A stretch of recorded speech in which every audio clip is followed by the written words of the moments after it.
Retiradong pulis patay matapos pagbabarilin ng hindi kilalang suspect sa sports complex sa syudad ng Calbayog. Detalye na balita mula kay Jimmy Angay-Angay, Aris 32, maupay nga agad Jimmy.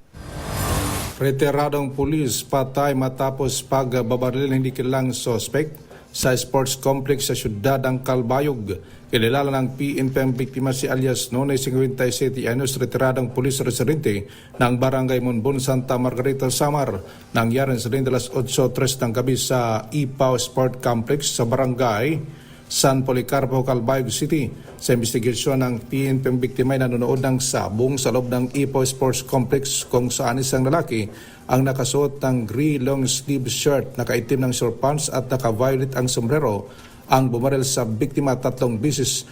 Pagkatapos ng insidente, nagpaputok pa ito 2 bisis at saka tumakas. Itinagbo naman ang biktima sa Calbayog District Hospital para malapatan ng kakulangan, subalit dineklara na dead on arrival ng attending physician.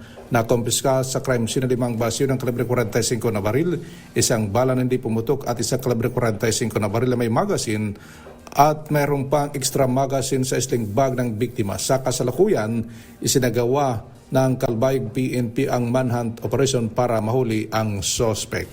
Dito sa DYVL Action Radio Tacloban, ito si Aris 32 Jimmy Angay-Angay para sa DZRH. Una sa Pilipinas, una sa Pilipino. Salamat Jimmy Angay-Angay.